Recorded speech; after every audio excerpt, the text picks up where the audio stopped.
The Meridian Drift had seen better days, though Dorian Vance would have been hard-pressed to say exactly when those days might have been.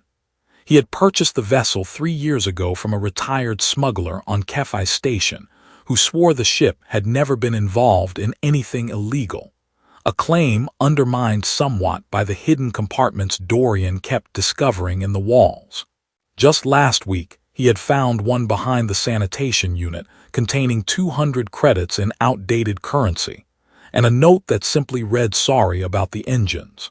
He had not yet determined what the previous owner was sorry about, but he suspected he would find out eventually.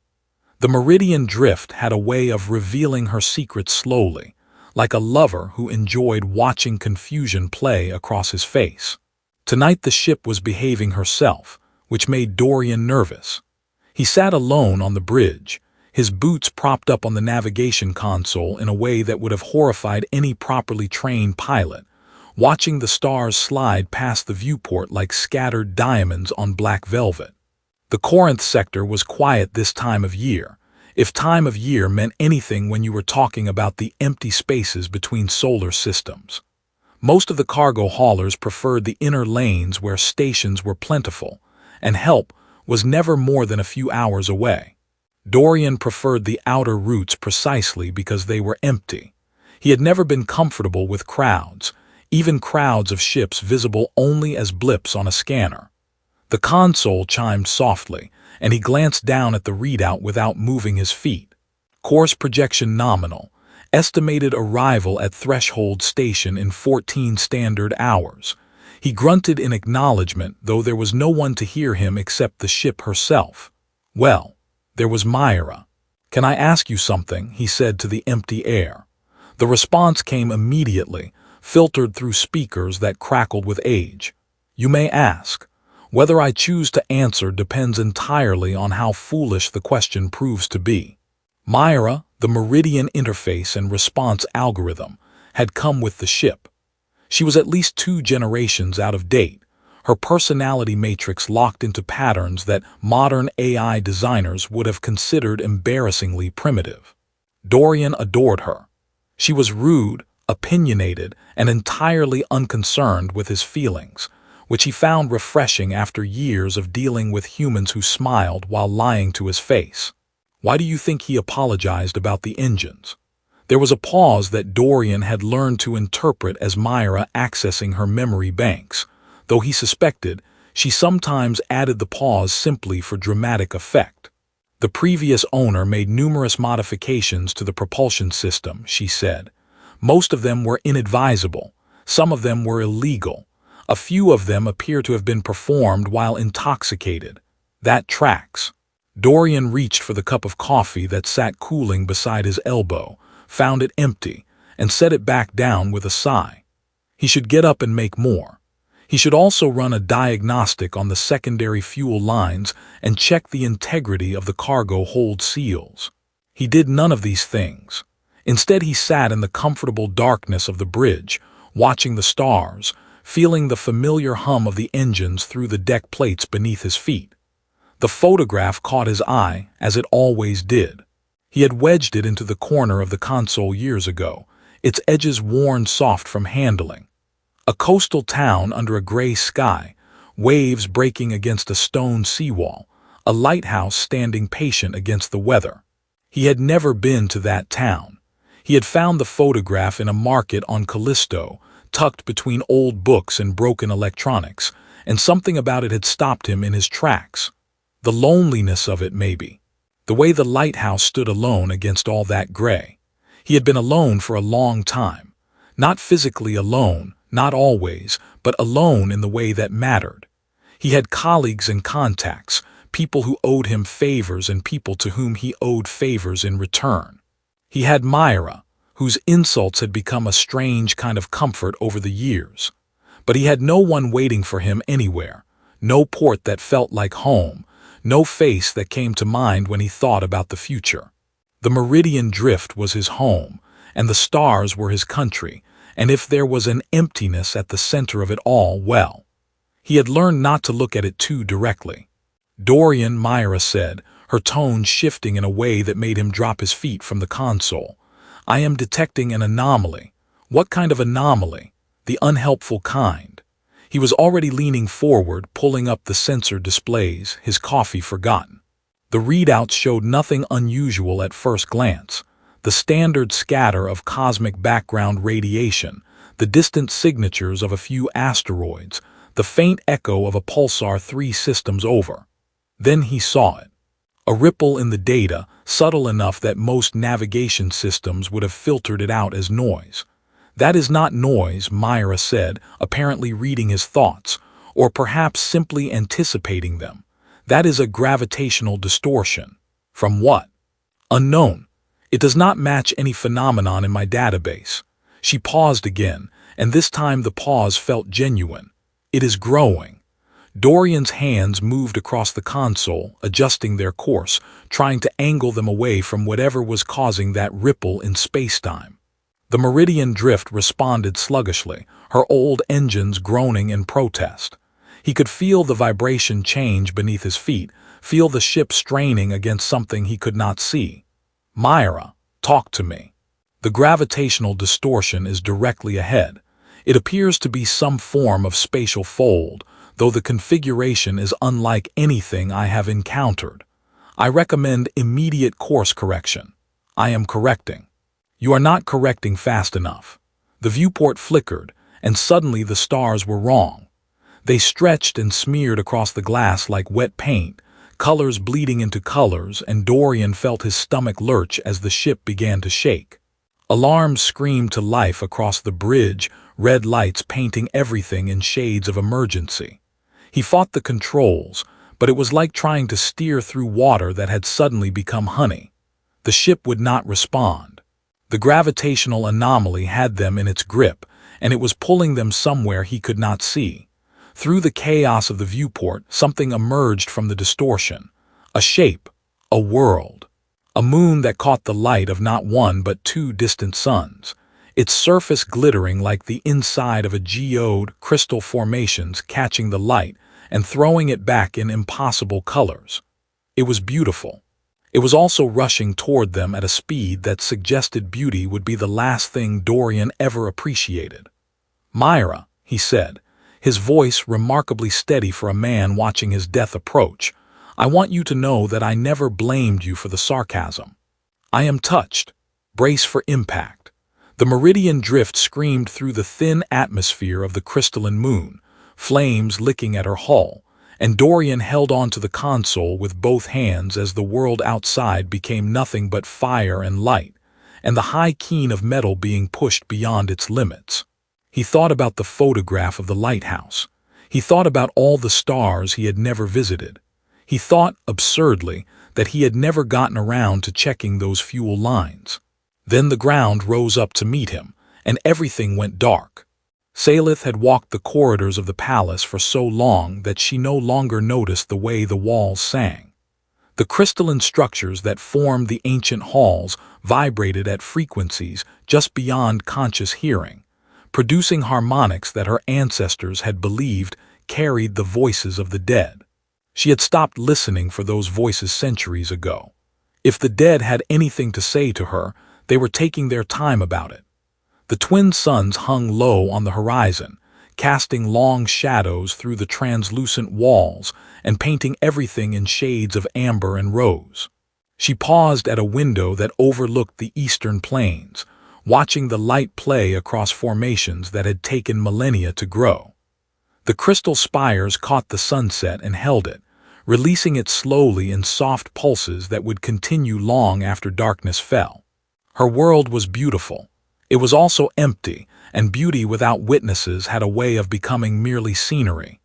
She continued walking, her footsteps producing faint chimes against the floor. The palace responded to her presence as it always did, lights brightening as she approached and dimming as she passed, doors sliding open before she reached them. The ancient systems anticipating her needs with a devotion that had long since ceased to comfort her. She was the last daughter of a dying line, keeper of a palace that no longer had anyone to keep, and some days the weight of all that empty devotion pressed against her chest until she could barely breathe. Today she walked beyond the palace grounds, through the outer gates and across the singing plains toward the distant ridge where she sometimes sat to watch the sun set. It was not a scheduled walk. She had no schedules anymore, no duties that could not be postponed, no appointments that anyone would keep. She walked because walking was better than sitting still, because movement created the illusion of purpose, because if she stayed inside those beautiful walls for one more moment she might finally understand what madness felt like. The explosion caught her attention first as sound, a deep rumble that rolled across the plains and set the crystal formations ringing in alarm. Then came the light, a streak of fire cutting across the darkening sky, trailing smoke and debris, angling downward with the terrible certainty of something that had forgotten how to fly. Seylith stopped walking. She had not seen a ship in the skies above Velanthos in 400 years. The last visitors had been traders who stayed only long enough to realize there was nothing left to trade for, no population to sell to, no resources worth the difficulty of extraction. They had looked at her with something between pity and unease, this solitary figure in her empty palace, and they had left without looking back. She had not blamed them. She would have left too if leaving had been possible for her. The burning object struck the ground perhaps 2 kilometers from where she stood, throwing up a plume of crystalline dust that glittered in the fading light. The impact tremor reached her a moment later, vibrating up through her feet, and she felt the palace behind her shudder in response. For a long moment she simply stood there, watching the dust settle, watching the smoke rise, trying to remember what protocol demanded in situations such as this. Protocol, as if there were anyone left to enforce it. She began walking toward the crash site, her pace quickening with each step until she was nearly running, her braided hair streaming behind her and catching the last light of the suns. The crystal formation she passed rang with her movement, a cascade of tones that followed her across the plain like music composed in real time. She had not run in years. She had forgotten how good it felt, the burn in her muscles, the rush of air against her face, the sense of moving toward something rather than simply moving. The ship was a ruin. She could see that even before she reached it, the hull cracked open like an egg, pieces of metal scattered across the crystalline ground in a debris field that stretched for hundreds of meters. Smoke poured from the wreckage, thick and acrid, and she could hear the pop and hiss of systems failing, energy discharging into the thin air. It was a small vessel, built for cargo rather than combat, its design unfamiliar but clearly of human origin. She recognized the general aesthetic, the practical lines, the utilitarian construction that prioritized function over form. Humans. She had not seen a human in a very long time. She approached the wreckage carefully, scanning for signs of life, for movement, for any indication that the violence of the crash had left something intact. The cockpit section had separated from the main body of the ship and lay tilted against a crystal formation, its viewport cracked but not shattered. Through the damaged glass she could see a figure slumped over the controls, motionless, a dark shape against the sparking lights of dying consoles. Seylith climbed onto the wreckage, her hands finding purchase on twisted metal, and pulled herself up to the viewport. The figure inside was a man, young by human standards, with dark hair matted with blood and features that might have been handsome before the crash had done its work. He was breathing. She could see the shallow rise and fall of his chest, could see the pulse beating weakly at his throat. Alive, against all probability. Alive, when by rights he should have been scattered across the crystal plain in pieces too small to name. She found the emergency release for the cockpit hatch and pulled, her muscles straining against metal that had warped in the impact. It took 3 attempts before the seal broke and the hatch swung open, releasing a rush of smoke and the smell of burned electronics. She reached inside, careful of his injuries, and began the slow process of extracting him from the wreckage. He was heavier than he looked. Humans always were, their dense bones and compact muscles deceiving to the eye. She managed to pull him free of the cockpit and lower him to the ground, laying him out on the crystalline surface, where the last light of the setting suns painted his face in shades of gold and crimson. His injuries were significant but not fatal, she judged. A head wound that had bled dramatically but seemed to be slowing. Possible fractures in his left arm. Contusions across his torso where restraints had held him against the violence of impact. He would live if she helped him. If she brought him back to the palace and used the medical systems that still functioned there, ancient technology that could knit bone and seal wounds and coax damaged flesh back to wholeness, she could save him. She stood over his unconscious form, looking down at this impossible visitor, this human who had fallen from the sky onto a world that had been forgotten by the rest of the galaxy. The suns finished their descent, and the twin moons rose to take their place, their pale light turning the crystal plane into a field of silver and shadow. In this light his face looked peaceful, almost young, the lines of tension smoothed away by unconsciousness. Seylith knelt beside him and touched his forehead, feeling the warmth of him, the reality of another living being after so many years of solitude. Her hand trembled slightly, and she pulled it back, surprised by her own reaction. Then she gathered him into her arms and began the long walk back to the palace, carrying him through the singing crystal formations, beneath the watching moons, toward a future that neither of them could yet imagine. The palace doors opened before her without command, the ancient systems recognizing her burden and responding accordingly. Lights bloomed to life in corridors that had been dark for decades, guiding her toward the inner sanctum where the most powerful healing technology remained. The floating mirrors in the great hall stirred as she passed, their surfaces rippling with reflected memories. Images of faces long dead flickering across the glass like dreams struggling to wake. She laid him down on a platform that rose to meet her, and the palace began its work. Dorian opened his eyes to a ceiling that should not exist. It curved above him in sweeping arcs of pale crystal, shot through with veins of gold that pulsed with soft light in rhythms that reminded him uncomfortably of a heartbeat. He stared at it for a long moment, trying to reconcile what he was seeing with his last memory of fire and falling, and the absolute certainty that he was about to die. Either the afterlife had significantly better architecture than he had been led to believe, or something had gone wonderfully wrong with his death. He tried to sit up and immediately regretted it. Pain lanced through his skull, sharp and insistent, and he fell back against whatever surface was supporting him with a groan that echoed off the crystalline walls in ways that seemed almost mocking. The echo repeated itself several times, each iteration slightly softer than the last, as if the room itself was slowly losing interest in his suffering. "Wonderful," he said to no one in particular. "I crash on a planet with acoustics." The surface beneath him was warm and yielding, conforming to his body in ways that suggested technology far beyond anything he had encountered in his years of navigating the outer lanes.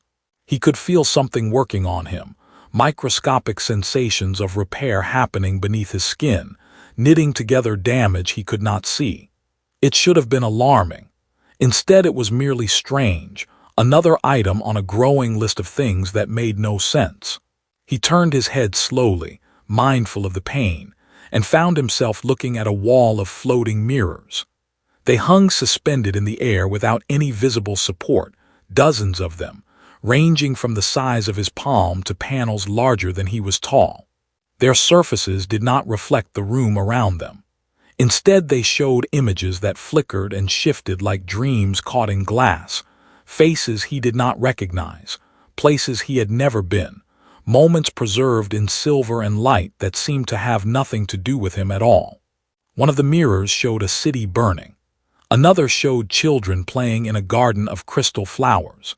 A third displayed a woman with blue skin and golden hair, standing alone on a balcony, her face turned toward stars that wheeled overhead in patterns that suggested centuries compressed into seconds. Dorian watched the mirrors for a long time, trying to make sense of what they showed him, trying to understand how any of this connected to the cargo run he had been making, to the gravitational anomaly that had seized his ship, to the moon that had risen up to swallow him whole. He failed. The mirrors kept their secrets, showing him fragments without context, pieces of a puzzle he did not have the edges for. "You are awake."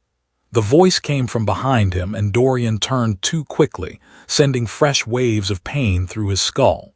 The woman standing in the doorway was the same one he had seen in the mirror, blue-skinned and golden-haired, her braids glowing faintly in the ambient light of the room.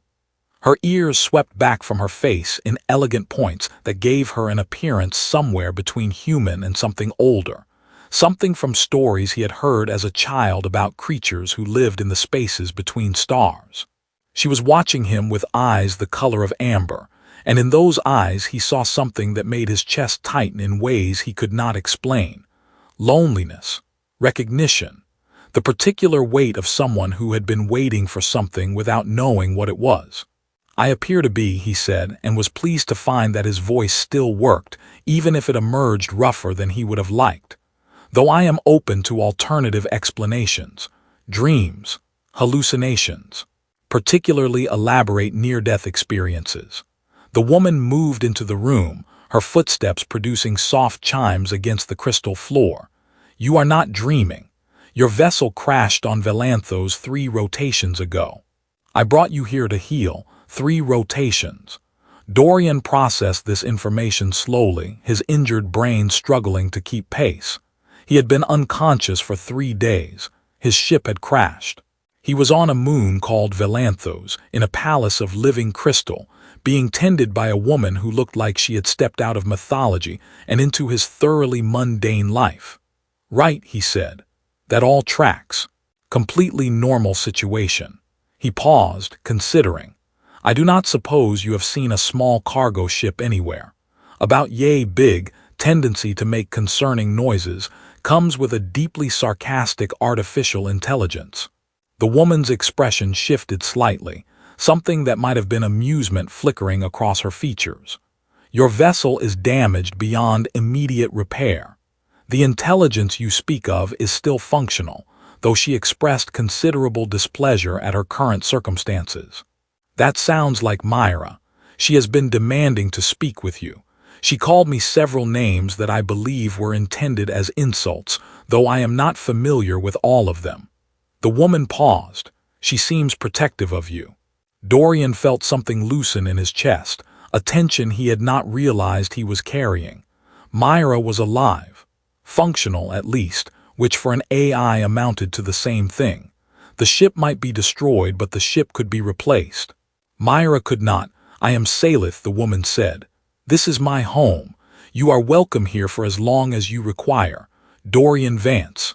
Navigator, occasional smuggler, full-time disappointment to my instructors at the academy." He tried to sit up again, more slowly this time, and managed to achieve something approximating a seated position without his skull exploding. "Thank you for not leaving me to die in my wreckage. That was considerate of you." "It seemed wasteful," Seylith said. "Living beings are rare on Valanthos. It would have been poor hospitality to let the first visitor in 4 centuries expire on my doorstep." 4 centuries. The words landed heavily, and Dorian found himself looking at her with new eyes. She did not look old. She looked young, vital, her skin smooth and her eyes bright.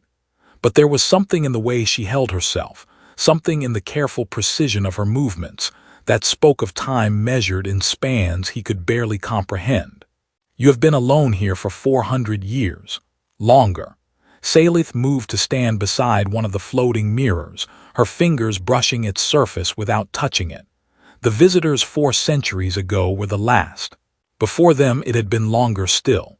Time moves differently here. I have learned not to count it too precisely." Dorian looked around the room, at the pulsing crystal walls, at the mirrors with their captured memories, at the woman who stood among it all like a statue in a museum dedicated to loneliness. He thought about the photograph of the lighthouse that he kept tucked into his console, the gray sky and the empty shore, the singular structure standing against the weather with no one to see it shine. "That sounds awful," he said, because he had never learned the art of diplomatic speech, had never mastered the careful phrases that smoothed over uncomfortable truths. Being alone that long. I have been alone for maybe 10 years and it already feels like too much. Seylith turned to look at him, and something in her expression shifted, softened, became almost vulnerable. Most people do not say such things aloud. Most people have better sense than I do. Dorian swung his legs over the edge of the platform, testing his body's willingness to cooperate with vertical aspirations. My instructors were very clear about that. They used words like reckless and impulsive and once, memorably, a danger to himself and others. And yet you became a navigator. And yet I became a navigator. Dorian shrugged, then winced as his shoulders reminded him that shrugging was currently inadvisable. Turns out the things that make you bad at following rules also make you good at finding paths no one else would think to take. The outer lanes are full of navigators who color inside the lines. They are also full of navigators who end up dead because they could not improvise when things went wrong. And you improvise, constantly, sometimes successfully. He gestured vaguely at his surroundings, current situation notwithstanding. Seylith made a sound that might have been a laugh, though it seemed rusty with disuse, as if she had forgotten the mechanics of amusement and was having to rediscover them in real time. She crossed the room to where he sat and extended her hand, palm up, an offer of assistance that felt like something more. "Come," she said, "I will show you my home, and then we will discuss what brings a human navigator to a moon that does not appear on any charts." Dorian looked at her hand for a moment, at the blue skin and the delicate fingers and the faint glow that seemed to emanate from somewhere beneath the surface. Then he reached out and took it, and felt something pass between them that he could not name. Her grip was warm and surprisingly strong. "Lead the way," he said. The palace revealed itself to Dorian over the following days like a flower opening in slow motion. Seylith guided him through corridors that seemed to shift and breathe, through gardens where crystal formations grew in shapes that mimicked organic life, through chambers whose purposes had been forgotten even by the woman who had tended them for centuries. He learned to read the rhythms of the place, the way the walls brightened when he approached and dimmed when he departed, the soft hum that indicated the ancient systems were working to maintain the delicate balance that kept everything alive. He also learned to read Seylith, though that proved considerably more difficult. She spoke of her people in fragments, scattered references that she offered and then withdrew before he could examine them too closely. They had been builders and dreamers, she said, architects of structures that spanned solar systems, philosophers who had turned the study of consciousness into something approaching art. They had flourished for millennia, spreading across the galaxy in a diaspora of light and wonder, and then something had happened. Something she would not name. Something that had scattered them to distant corners of existence and left her alone in this palace that had once held thousands. "The gravitational anomaly that brought you here," she said one evening as they stood on a balcony overlooking the crystal plains. "It should not exist.